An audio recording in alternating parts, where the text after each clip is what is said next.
Global economy के समंदर में एक ऐसा वित्तीय बवंडर उठ रहा है दोस्तों, जो कि अगले 45 दिनों में भारत के खजाने का नक्शा बदल सकता है। जी हाँ, देश के विदेशी मुद्रा भंडार यानी कि फॉरेक्स रिजर्व में एक बड़ा तूफान आने के संकेत मिल रहे हैं।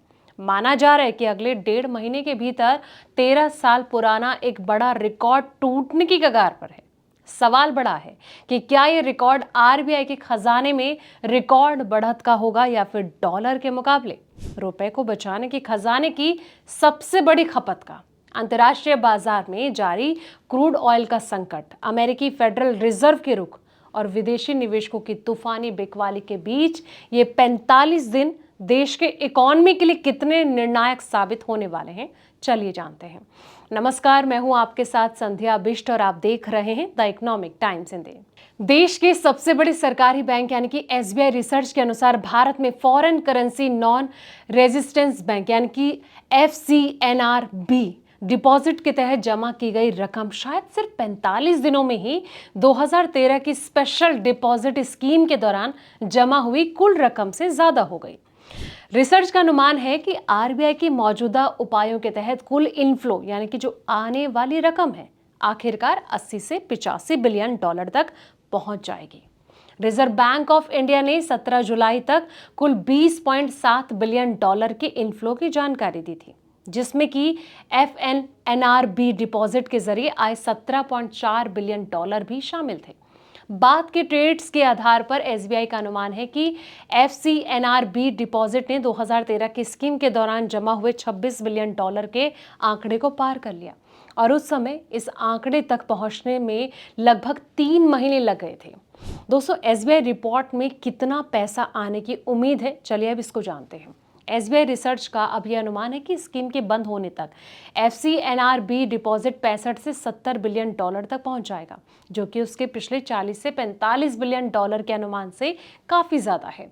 ओवरसीज फॉरेन करेंसी बोरोइंग्स यानी कि ओएफसीबीज और साथ ही एक्सटर्नल कॉमर्शियल बोरोइंग्स यानी कि ईसीबी को मिलाकर रिपोर्ट में कुल इनफ्लो की 80 से 85 बिलियन डॉलर तक पहुंचने की उम्मीद जताई जा रही है और इस जमा राशि में बढ़ोतरी मुख्य रूप से पब्लिक सेक्टर के बैंकों की वजह से होगी।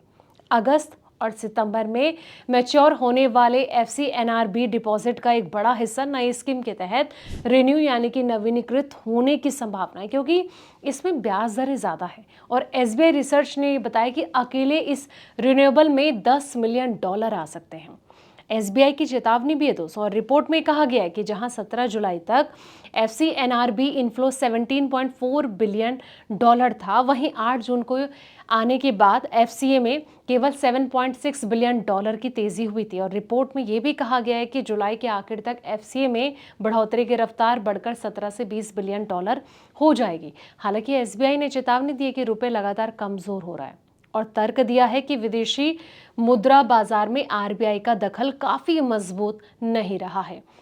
ऐसे में जो ये बड़ा कदम है, बैंक का ये भी कहना है कि सेंट्रल बैंक औसतन हर महीने 14 मिलियन डॉलर का दखल दे रहा है, जो कि भारत के लगभग 676 बिलियन डॉलर के विदेशी मुद्रा भंडार को देखते हुए अपर्याप्त है। 1997 से 98 के दौरान औसत दखल हर दिन लगभग 55 मिलियन डॉलर था।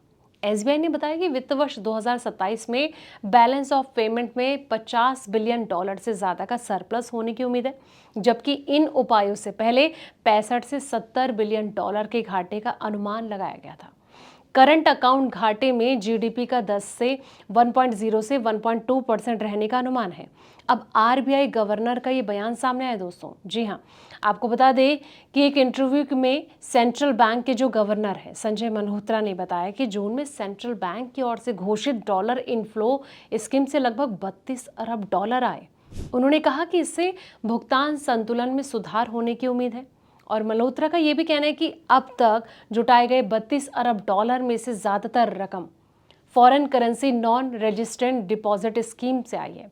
और इसके अलावा टैक्स में बदलाव के बाद डेट सिक्योरिटीज में विदेशी पोर्टफोलियो निवेश के तौर पर लगभग 7 अरब डॉलर आए हैं। ऐसा कोई सबूत नहीं मिला जिससे कि पता चले कि एफसीएनआर के जरिए आया ज्यादातर पैसा डिपॉजिट रीबुक करने की वजह से आया हो।